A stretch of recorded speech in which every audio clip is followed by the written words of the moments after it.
صاحب ایک سوال پوچھا گیا ہے، امام اعظم ابو حنیفہ رضی اللہ تعالی عنہ نے جو تحقیق پیش کی ہے نماز سے متعلق، اس میں بنیادی مسئلہ رفع الیدین کا ہے.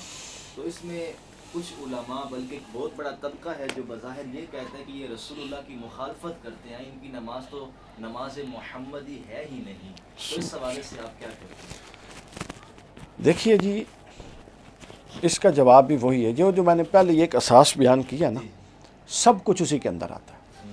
ایک طریقہ کار کیا ہے، آپ حدیث کی یا کوئی کتاب کھولیں فقہ کی اور اس کی روایت لیں اور روایت پر کھڑے ہو جائیں. اور ایک طریقہ کار کیا ہے، آپ اول تا آخر دین کے امور میں کہاں تنوع آیا، کہاں تدریج آئی، کہاں نسخ آیا، کہاں منسوخ آیا، اس پورے کو لے کر ایک بڑا تصور قائم کریں، پھر آپ کی رائے مختلف ہوگی. ابھی کچھ عرصہ سے وہ جناب اہل حدیث ہمارے حضرات وہ قرآن اٹھا کے، میں قسم چاہنا رسول اللہ نے ایک نماز بھی بغیر رفع یدین کے نہیں پڑھی. بھائی تو رسول اللہ صلی اللہ علیہ وسلم دے کول کھڑا ہوں، تو 23 سال تو 1 منٹ اگے پیچھے نہیں ہوئے، تو نہیں دیکھا نماز نہیں پڑھی. یعنی اور یہ اس زمرے میں آتے ہیں. حضور نے فرمایا میرے ساتھ ایسی بات منسوب نہ کرو، جو کرے گا وہ جہنم میں جائے گا. یہ اس زمرے میں آتے ہیں. یعنی ایک بندے نو پتہ ہی نہیں جڑا 1400 سال بعد آ رہا ہے اور وہ خاص مکتب فکر نہ تعلق ہے، وہ قرآن اٹھا کے، میں ان کا نام نہیں بتاتا، اہل حدیث بہت بڑے عالم ہیں، قرآن اٹھا کے وہ کہتے ہیں کہ حضور نے ایک نماز بھی رفع یدین تو بغیر نہیں پڑھی. میں قسم یہ حضور دے نال منسوب کر دے. اگر حضور نے پڑھی ہوئی اور اسے بخاری اور اسے مسلم دے وچ ہوئے تو پھر دسو. تو یہ جذباتی باتیں، ٹھیک ہے. دوسری بات ہمارے ہاں اب رفع یدین پر آ جاتے ہیں ہم سیدھا. رفع یدین کو بھی جب آپ بڑے پورے دین کے تناظر میں دیکھیں تو حضور نبی اکرم صلی اللہ علیہ وسلم نے رفع یدین کیا. سیاستہ میں بہت ساری حدیث ہیں، لیکن اس کے اندر تدریج ہے، جس طرح نماز میں تدریج ہے، رکعتوں میں تدریج ہے. شروع میں ایک دوسرے سے اشارے کرتے تھے، ایک دوسرے سے بات کرتے تھے، تالی بجا سکتے تھے، کاروبار کرتے تھے، کوئی آتا تھا بزنس میں اسے ڈیل ہو جاتی تھی.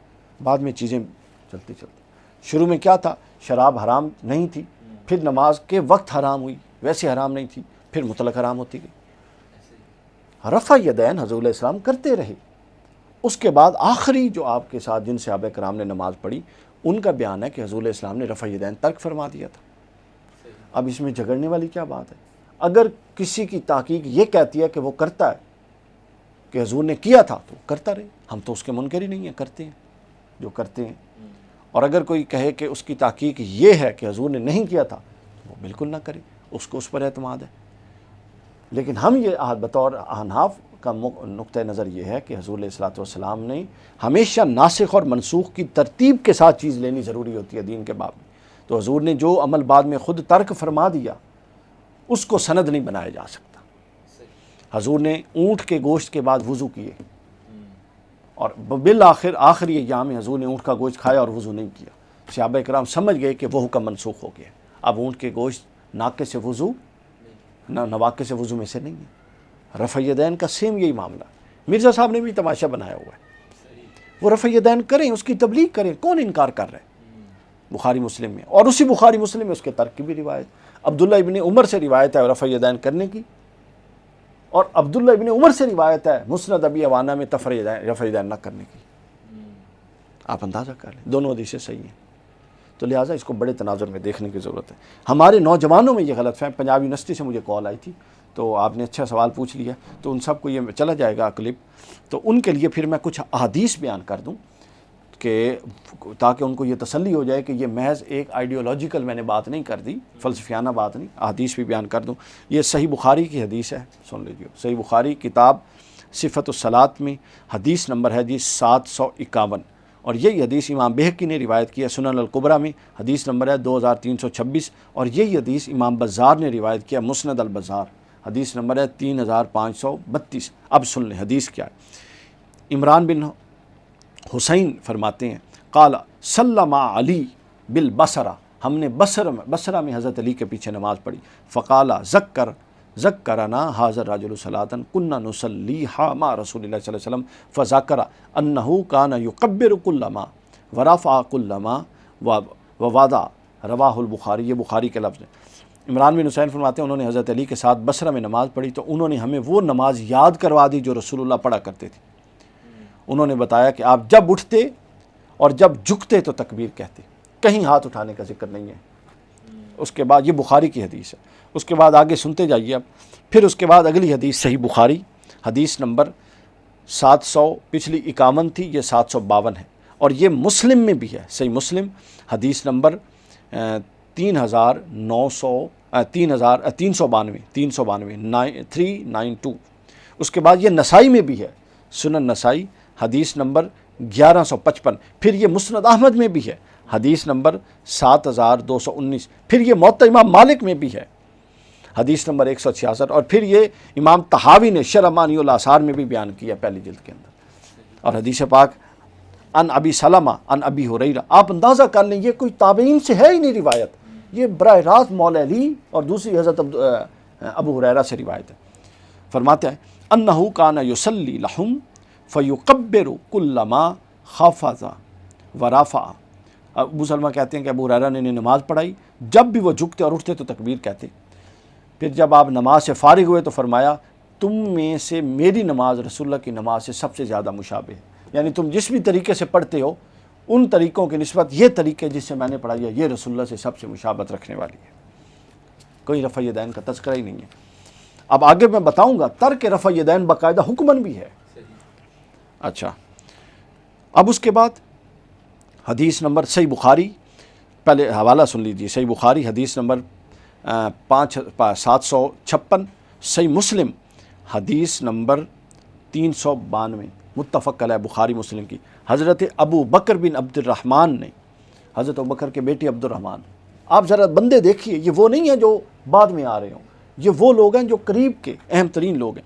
حضرت ابو ہریرہ کو فرماتے ہوئے سنا رسول اللہ جب نماز کے لیے کھڑے ہوتے تھے، پوری حدیث میں پڑھ دوں، ابا ہریرہ یقول کان رسول اللہ صلی اللہ علیہ وسلم اذا قام الى الصلاۃ یکبر حین یقوم ثم یکبر حین یرکع ثم یقول سمع اللہ لمن حمدہ حین یرفع صلبہ من الرکعۃ ثم یقول وهو قائم ربنا لک الحمد۔ قال عبداللہ، یہ پوری انہوں نے نماز کی کیفیت بیان کیا کہ جب کھڑے ہوتے تھے تو تکبیر کہتے تھے، جب بیٹھتے تھے تو تکبیر کہتے تھے، پھر جب سر اٹھاتے وقت تکبیر کہتے تھے، پھر سجدے میں جاتے تھے اللہ اکبر تکبیر کہتے تھے، پھر سجدے سے سر اٹھاتے تھے تکبیر کہتے تھے، پھر ساری نماز اس طرح ادا کرتے تھے، اور حتیٰ کہ پھر سلام پھیر دیتے تھے، اور جب 4 رکعتوں والی ہوتی تو 2 رکعتوں کے بعد بیٹھتے تھے۔ رفع یدین کا تذکرہ کوئی نہیں، یعنی یہ وہ لوگ رفع یدین وہ بھول گئے ہیں اور ایک ایک لمحہ ایک ایک نماز کا سٹیپ بیان کر رہے ہیں۔ سمجھے؟ رفع یدین کی روایت کا میں نے انکار تو کیا ہی نہیں، تو لہٰذا جب یہ چیز آئی تو آٹومیٹک سمجھ جانا چاہیے کہ رفع یدین منسوخ ہو گیا۔ یہ بخاری مسلم متفق علیہ حدیث ہے۔ آگے چلیے، اس کے بعد اگلی حدیث وہ بھی بخاری کی حدیث ہے، صحیح بخاری حدیث نمبر 770۔ اس کے بعد یہی حدیث ابو داؤد کی حدیث ہے، حدیث نمبر 836۔ ابو سلمہ بن عبد الرحمن اس حدیث کے راوی، اور یہی حضرت ابو ہریرہ والی بات ہے، اور انہوں نے یہ پوری بات دوبارہ بیان کر دی، لیکن اس میں آخری حصہ اہم ترین ہے جو اضافہ ہے، وہ اضافہ یہ ہے ان کانت ہذہ الصلاۃ حتی فارقت دنیا۔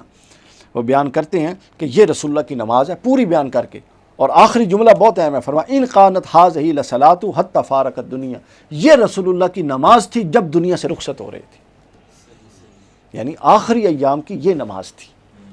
اے بخاری دے وچ اب رہ گئی ہے پیچھے کوئی بات، یعنی آپ لوگ اگر کرنا چاہتے ہیں تو کئی کیجئے، 100 دفعہ کیجئے۔ بڑے بڑے لوگ امام بخاری کرتے، امام مسلم کرتے، اس کے بعد حضور غوث الاعظم حنبلی تھے وہ کرتے تھے، ٹھیک ہے؟ تو یہ تو کوئی جھگڑنے کا مسئلہ ہی نہیں ہے، قسم اٹھانا اور یہ کرنا، یہ پھر ان حدیثوں کا کیا جواب ہے؟ تو یہ اہم ترین نقطہ یہ ہے کہ آخری دور میں رسول اللہ نے اس کو ترک کر دیا تھا، اور یہ احناف کا بھی موقف ہے۔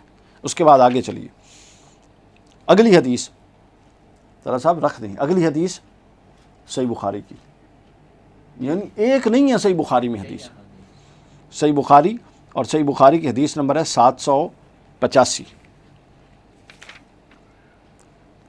حضرت ابو قلابہ سے روایت ہے، مالک بن حویرث نے اپنے ساتھیوں سے فرمایا کہ کیا میں تمہیں رسول اللہ کی نماز نہ بتاؤں؟ اور یہ نماز معین وقت کی نماز نہیں تھی، یعنی کوئی زور اثر مغرب نہیں تھی، ویسے ہی کوئی وقت تھا، اور وہ سکھا رہے تھے کہ میں نماز نہ بتاؤں۔ انہوں نے پھر وہ سب کچھ کر کے دکھایا۔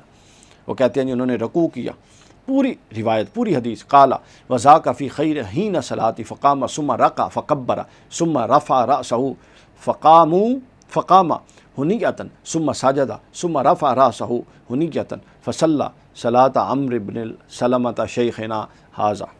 انہوں نے پوری بار روایت بیان کی، اٹھتے بیٹھتے اللہ اکبر کہتے، پھر رکوع میں جاتے، پھر اللہ اکبر کہتے، پھر سجدے میں جاتے، لیکن رفع یدین کا تذکرہ ہی نہیں۔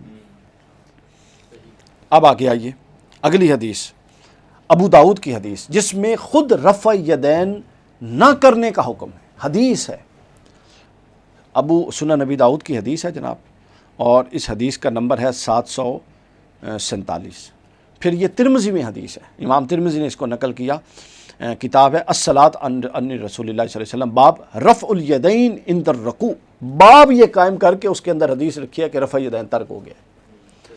حدیث نمبر ہے جی 285۔ اس کے بعد سنن نسائی میں ہے حدیث نمبر 1026۔ اس کے بعد سنن نسائی الکبریٰ میں حدیث نمبر 1099 بھی ہے اور حدیث نمبر 645 بھی ہے۔ اس کے بعد مسند احمد بن حنبل میں حدیث نمبر احمد بن حنبل کی پہلی جلد میں صفحہ نمبر 388 اور 441۔ پھر مصنف ابن ابی شیبہ میں حدیث نمبر 2441۔ کتنی کتابوں میں حدیث ہے، آپ اندازہ کر لیجیے، اور حدیث کے لفظ سنیے اور آپ لرز جائیں گے۔ ان علقمہ قال قال عبداللہ بن مسعود رضی اللہ تعالیٰ عنہ، فقہ حنفی کی بنیاد حضرت سیدنا عبداللہ بن مسعود اور مولا علی پر کھڑی ہے۔ ان عبداللہ بن مسعود فرماتے ہیں الا اصلی بکم صلاۃ رسول اللہ، حضرت عبداللہ بن مسعود فرماتے ہیں کہ کیا میں تمہیں رسول اللہ والی نماز نہ پڑھاؤں؟ راوی کہتے ہیں انہوں نے اس کے بعد پھر انہوں نے نماز پڑھائی، قال فصلی فلم یرفع یدہ الا مرۃ، انہوں نے کوئی رفع یدین نہیں کیا، ہاتھ نہیں اٹھائے سوائے جو شروع میں ہاتھ اٹھاتے ہیں اللہ اکبر کرنے۔ یہ پھر سن لیجیے، علقمہ سے روایت ہے، حضرت علقمہ روایت کرتے ہیں عبداللہ بن مسعود نے فرمایا کیا میں تمہیں رسول اللہ والی نماز نہ پڑھاؤں؟ راوی کہتے ہیں پھر انہوں نے نماز پڑھائی، فصلی فلم یرفع یدہ الا مرہ، ایک دفعہ ہاتھ اٹھائے اور وہ بالکل آغاز میں اٹھائے۔ یہ کس حدیث میں ہے جی؟ یہ حدیث ہے ابو داؤد حدیث نمبر 757، ترمذی حدیث نمبر 258، نسائی حدیث نمبر 1026، سنن نسائی الکبریٰ حدیث نمبر 1099 اور 645، اور مسند احمد بن حنبل، اور اس کے بعد پہلی جلد مسند احمد کی، اور پھر مصنف ابن ابی شیبہ حدیث نمبر 2441۔ اندازہ کر لیں، رواہ ابو داؤد و ترمذی و نسائی و زاد ثم لم یعید، اور ھذا حدیث حسن، حدیث حسن ہے یہ، قال ابو عیسیٰ ھذا حدیث حسن۔ اس کے بعد آگے چلیے، حسن بن علی، معاویہ، خالد بن عمر اور ابو حذیفہ روایت کرتے ہیں کہ سفیان نے اپنی سند کے ساتھ ہم سے یہ حدیث بیان کی کہ عبداللہ بن مسعود رضی اللہ تعالیٰ عنہ نے پہلی دفعہ ہاتھ اٹھایا اور اس کے بعد ہاتھ نہیں اٹھائے، اور یہ حدیث حدثنا کے ساتھ حدثنا الحسن بن العلی، امام حسن بن علی یہ روایت کر رہے ہیں، اور یہ حدیث آئی ہے ابو داؤد حدیث نمبر 739۔ پھر اس کے بعد ان البرہ ان رسول اللہ صلی اللہ علیہ وسلم کان اذا افتتح الصلاۃ رفع الید، جب حضور نماز شروع کرتے افتتاح کرتے تو ہاتھ اٹھاتے تھے، الی قریب من اذنیہ، کانوں کے قریب تک، ثم لا یعود، اس کے بعد ہاتھ نہیں اٹھاتے تھے پوری نماز میں۔ رواہ ابو داؤد، یہ ابو داؤد کی روایت ہے۔ آگے سمجھ کافی ہے تسلی واسطے، یہ اور دو تین پڑھ دیں، اور بھی ہے، مثلا میں حوالہ بتا دیتا ہوں، بار بار تو اس پر بات نہیں ہونی نا، ایک دفعہ اب ہو گئی ہے تو ہو جائے۔ حضرت اسود روایت کرتے ہیں، یہ حدیث جو اب میں بیان کرنے لگا ہوں جی، یہ حدیث امام خوارزمی نے جامع المسانید میں بیان کی ہے، پہلی جلد صفحہ نمبر 355۔ ان الاسود ان عبداللہ ابن مسعود، یہ بھی عبداللہ ابن مسعود سے روایت، کان یرفع یدہ فی اول التکبیر، پہلی دفعہ وہ ہاتھ اٹھاتے تھے، ثم لا یعود الی شیء من ذلک، اس کے بعد نہیں اٹھاتے تھے، ویأثر ذلک عن رسول اللہ صلی اللہ علیہ وسلم، اور یہ عمل رسول اللہ صلی اللہ علیہ وسلم سے وہ نقل کرتے تھے۔ امام ابو حنیفہ نے اس کو روایت کو نقل کر کے اپنا مسلک کا استنباط کیا۔ اس کے بعد آگے 24ویں ایک اور حدیث نقل کر لوں، دارقطنی اپنی سنن میں بیان کرتے ہیں، پہلی جلد 295 صفحہ، پھر مسند ابو یعلا حدیث نمبر 5039، پھر بہقی سنن الکبریٰ دوسری جلد حدیث نمبر 79، پھر اس کے بعد مجموع الزوائد ہیثمی دوسری جلد صفحہ نمبر 101۔